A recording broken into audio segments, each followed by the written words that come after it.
he called me out, that I was going to be the leaders of the state's widows. And state then included Bayelsa. We are talking of Rivers and Bayelsa. To hold on to. Who is going to help you? Who? Your brother is not going to help you. Your sister is not going to help you.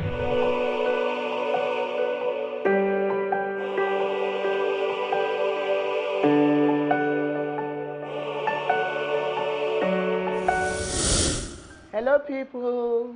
Welcome to Widow's World once more. How are you all doing? It's another episode of Widow's World, and I hope you all are going to enjoy today's episode.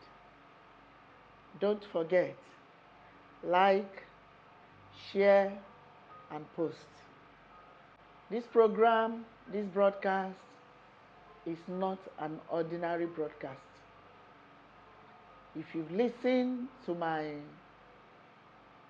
other broadcasts, you will understand that this program is an inspiration. It's not just an ordinary program. It is my true life experiences, what I have been through as a widow of 22 years now. I'm talking about 2 decades and 2 years. And how, by the grace and help of God, I have been able to overcome it. So when you listen to the challenges I faced and how God also helped me to overcome it, if you are a widow, you'll be encouraged.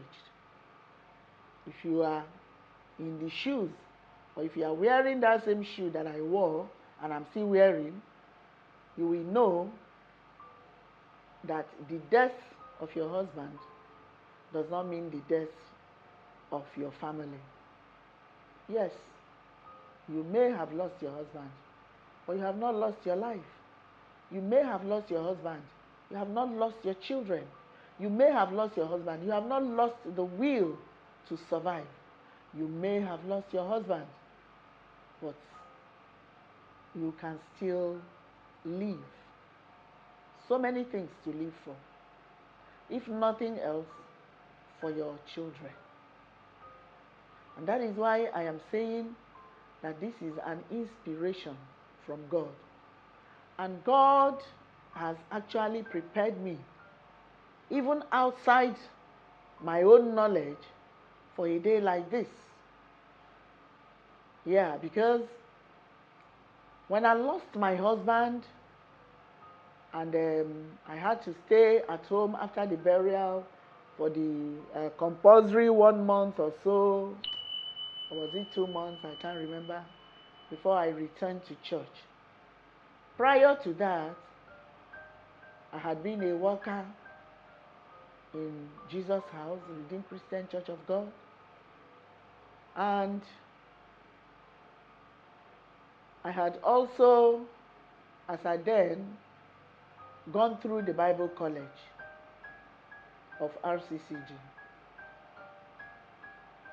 I think I had also gone through the School of Discipleship as I then. No. Before my husband's death, I had gone to the Bible College. I had not gone to the School of Disciples. No, I had not. I think it was after the death of my husband, I now went for School of Discipleship. But that was God preparing me. And how did He prepare me? Now, aside from the Good Women Fellowship of RCCG Jesus House, we also had a Widows Fellowship. And then I had to join the Widows Fellowship in church. And we also had, Jesus House is like a parish. And then Jesus House was like an area area, what do they call it then? Area parish, other smaller parishes were under Jesus' house. And each parish had widows.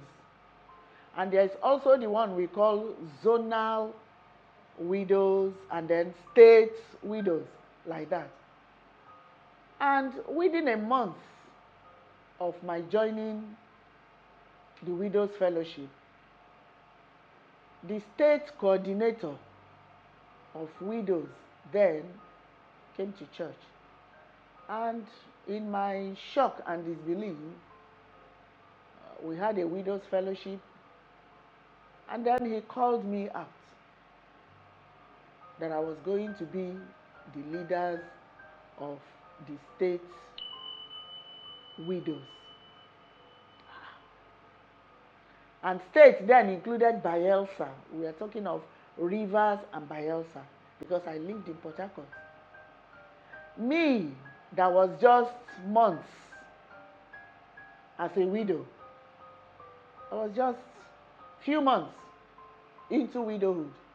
There were very old women in that fellowship. There were people that had been widows for donkey years in that fellowship. But they were not called upon. And for me, I didn't understand it.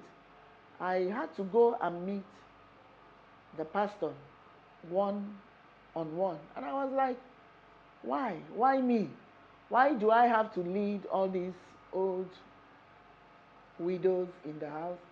I'm just a new widow. I was just like 3 months, and you are asking me to be not even the leader of the widows in the parish, but state chairperson, which comprised of Rivers and Bayelsa. And he told me that he didn't just call me, that he prayed, and that he didn't just appoint me on his own. Before I knew it, the church made a letter and confirmed that appointment, and they served me the letter. And I didn't have a choice.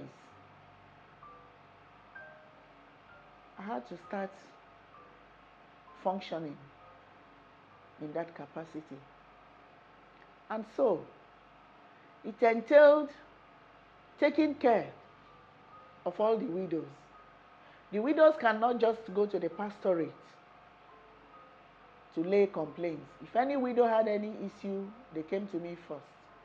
I was the one that took their matter to the pastor, to the church, And most times, if you begin to wait for the intervention of the church, something bad could happen. Maybe their children sick, no money to go to the hospital, no money to pay for school fees, sometimes no food, they don't have food in the house and they want the church, sometimes house rent, and they will come to me and look at me struggling. Personally, as at that time we were living in a rented house, it's not as if we had a house of our own that time. We were living in a rented house, and I was to handle issues of people that were struggling to pay their rent, widows that didn't have food to eat, widows that needed money, maybe to pay their children's school fees, or maybe to take their children to hospital, or so many issues that widows usually have, or sometimes even themselves, they are sick. And most times, because of the bureaucracy in the church, it could take weeks, it could take months for intervention to come. I found myself also having to solve some of those problems from the little I had. Some of them will come to my shop and cry. I used to sell rice, I used to sell beans, foodstuffs, all those things. I will pack the stuff and give to them. In fact, at a point, I didn't have money to even buy rice and beans anymore. the foodstuffs thing closed. I couldn't continue to do that. And then again, almost every Sunday, or maybe twice in a month, I needed to go to other parishes to interact with the widows in other parishes, to know what their problems were, to organize for the widows meetings, widows fellowship, and usually once in every 3 months then we used to have a combined widows fellowship, and then all those things I was doing them. God was preparing me. I didn't know that God was preparing me. And this is the spiritual aspect of it. And I was doing those things. Standing in for widows, both in prayers. Because sometimes it's not even a matter of, physical things anymore. It's not a matter of food anymore. You find out that you really have to labor in prayers for your fellow widows.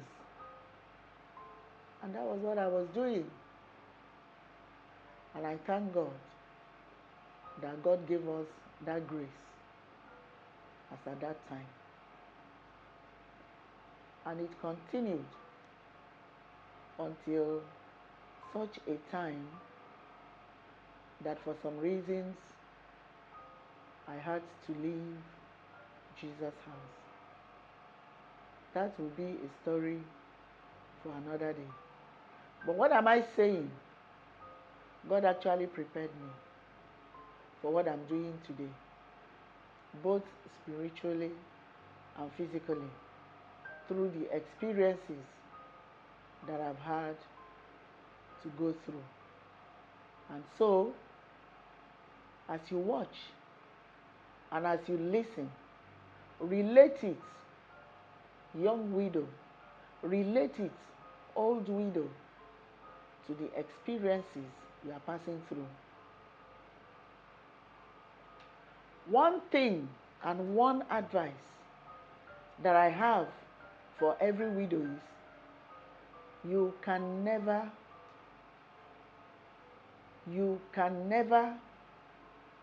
overcome, or you can never get out of any situation you are in without the power of God, without the intervention of God. If you are a widow and you are not holding on to the Lord Jesus Christ, whom are you going to hold on to? Who is going to help you? Who? Your brother is not going to help you. Your sister is not going to help you. It's not that they lack the capacity or the ability to help you. But maybe for one reason or the other, spiritually, you don't even know if that brother, if that sister that you are going to for help is even responsible for the death of your husband. So that is why we have to be wise. That is why we have to exercise, a level of understanding. That is why we have to take our troubles to the Lord. There is this song that I love so much, and I remember it was a favorite song. Sometimes when my head was full, I remember that song, I sing it, and it says, don't mind my voice, just listen to the lyrics of the song, and I know that song actually helped me. It says, take your problems, take your troubles to the Lord and leave it there. He will surely deliver you.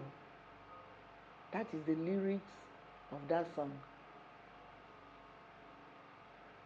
Leave it there, leave it there. Take your troubles to the Lord and leave it there. He will surely deliver you if you put your trust in Him. Take your troubles to the Lord and leave it there, leave it there. Take your troubles to the Lord and leave it there, for he will surely deliver you if you put your trust in him.